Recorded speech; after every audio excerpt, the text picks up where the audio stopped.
గత ప్రభుత్వంలో కొన్ని దారుణమైన సంఘటనలు జరిగినప్పుడు తీసుకున్న చర్యలు, వాటి వివరాలు ఇవన్నీ కూడా ఈ సభలో చర్చిద్దామంటే మాకేం అభ్యంతరం లేదు అధ్యక్ష.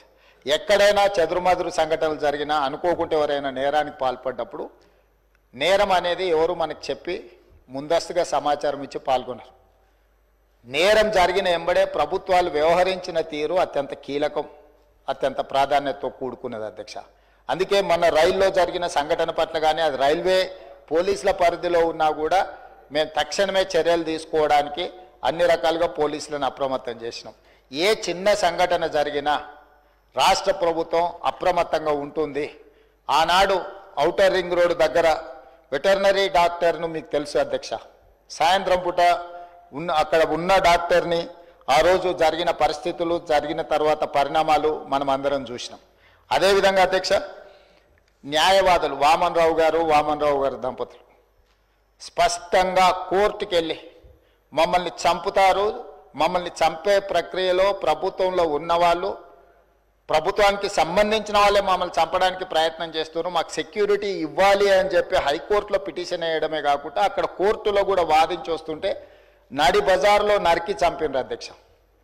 నడి బజార్లో న్యాయవాదులను, హైకోర్టు న్యాయవాదులను నాడు నరికి చంపితే ఈనాటికి ఆ చంపిన వాళ్ళ మీద రకరకాలుగా ఆ రోజు కేసులో ఉన్న వాళ్ళని తప్పించి ఈరోజు సుప్రీంకోర్టులో రాష్ట్ర ప్రభుత్వం సిబిఐ విచారణకు వాళ్ళు కేసు వేస్తే ఈరోజు సిబిఐ విచారణ కోసం రాష్ట్ర ప్రభుత్వం మాకేం అభ్యంతరం లేదు, విచారణకు ఆదేశాలు ఇవ్వండి అని చెప్పే పరిస్థితి. న్యాయవాదులను చంపితే కూడా ఆనాడు ప్రభుత్వము ఏమాత్రం కూడా స్పందించలేదు. అదే కాకుండా అధ్యక్ష, తమకు తెలుసు సింగరేణి కాలనీ మహేశ్వరం నియోజకవర్గం వస్తుంది అనుకుంటా, మన సంతోష్ నగర్ అవతల చంపాపేట పక్కన 6 సంవత్సరాల బాలికను గంజాయి మత్తులో రేప్ చేసి మర్డర్ చేస్తే ఆనాటి ప్రభుత్వంలో ఎలాంటి చర్యలు తీసుకోలేదు అధ్యక్ష. అదేవిధంగా అధ్యక్ష, 2020 సంవత్సరంలో దేశంలోనే మహిళలపై జరిగిన అత్యాచారాలల్లో ఆనాటి రాష్ట్ర ప్రభుత్వం 4వ స్థానాన్ని సాధించింది అధ్యక్ష. తెలంగాణ రాష్ట్రం మహిళల మీద జరిగిన మొత్తం చిన్నారులపై వీళ్ళపై అగత్యాలు జరిగిన దాంట్లో ఎన్సీఆర్బీ ఇచ్చిన నివేదిక ప్రకారం రాష్ట్రం 4వ స్థానంలో ఉండే అధ్యక్ష. అదేవిధంగా అధ్యక్ష, ఇట్లాంటి ఒక్క దగ్గర కాదు, ఎన్నో సంఘటనలు. జూబ్లీ హిల్స్లో మైనర్ బాలికను పబ్లో నుంచి తీసుకెళ్ళి అక్కడికక్కడనే జూబ్లీ హిల్స్లో రేప్ చేస్తే ఆ రేప్ చేసిన దాంట్లో టీఆర్ఎస్ నాయకుడి కుమారుడే అందులో ప్రత్యక్షంగా పాల్గొంటే ఆ రోజు వాళ్ళను కాపాడడానికి ప్రయత్నం చేసిండ్రు అధ్యక్ష. అదేవిధంగా అధ్యక్ష, వర్క్ బోర్డ్ చైర్మన్ కొడుకే ఆ రోజు కేసులో ఉండడానికి కేసు కట్టడం జరిగింది అధ్యక్ష. సరిగ్గా నేను ఎక్కువ దూరం వెళ్ళి ఆరోపణలు చేయదలుచుకోలేదు. ఆ రోజు ఉన్న ఒక మంత్రి గారి కుటుంబానికి సంబంధించిన వాళ్ళ మీద కూడా వచ్చిన ఆరోపణలు మీ అందరి దృష్టికి వచ్చినాయి అధ్యక్ష. అదేవిధంగా ఈరోజు ఇట్లాంటి సంఘటనలు జరిగినప్పుడు మన అందరం కూడా బాధితుల పట్ల సానుభూతితో నుండి నేరగాళ్ల పట్ల కఠినంగా వ్యవహరించడానికి సహకరించాలి. అట్లా కాకుండా ఇదేదో ప్రభుత్వమే ప్రత్యేకంగా ఈ చర్యలు చేసే వాళ్ళను కాపాడుతుంది అన్నట్టుగా ప్రధాన ప్రతిపక్ష పార్టీ ఈ రకంగా ఆరోపణలు చేయడం, తద్వారా ఒక ఆందోళనకరమైన పరిస్థితి కల్పించి తెలంగాణ రాష్ట్రంలోకి వచ్చే పెట్టుబడులను రానియకుండా, పెట్టుబడులు ఎప్పుడు వస్తాయి అధ్యక్ష? శాంతి భద్రతలు, పెట్టుబడిదారులకు రక్షణ కల్పించినప్పుడే రాష్ట్రానికి పెట్టుబడులు వస్తాయి.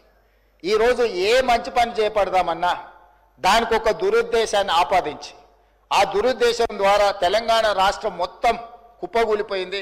ఈ రాష్ట్రంలో శాంతి భద్రతలు లేవు, ఈ రాష్ట్రంలో మీరు పెట్టుబడులు పెట్టకండి, ఈ రాష్ట్రం దివాలా తీస్తేనే తప్ప మాకు సంతోషం కలగదు అన్నట్టుగా ఈరోజు మాట్లాడడం ఏమాత్రం సమంజసం కాదు అధ్యక్ష. ఈరోజు ఈ రాష్ట్రంలో శాంతి భద్రతలను ఆనాడు 2004 నుంచి 2014 వరకు ఏది ఎట్లున్నా హైదరాబాద్ నగరంలో ప్రధానంగా శాంతి భద్రతల విషయంలో ప్రభుత్వం ఏమాత్రం ఆనాడు రాజీ పడకుండా మేము చేసిన ప్రయత్నాలు తెలంగాణ రాష్ట్ర అభివృద్ధికి ఎందుకో అనుకూలించినాయి.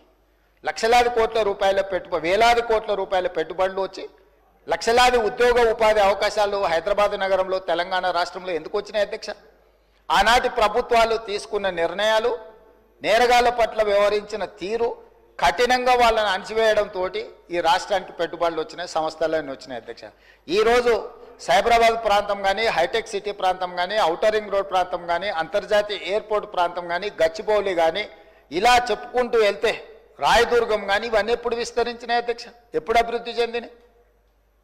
హైదరాబాదు నగరంలో ఒకనాడు ఉమ్మడి రాష్ట్రంలో లేకపోతే అంతకంటే ముందు మత కల్లోలాలు ఉంటే కూడా అందరినీ కూడదీసుకొని అందరిని కలుపుకొని వాటిని అణిచివేసిన తర్వాత ఈ రాష్ట్రం అంటే శాంతి భద్రతలకు ఒక వేదిక అని తయారు చేసిన తర్వాతనే మనకు పెట్టుబడులు వచ్చినాయి అధ్యక్ష.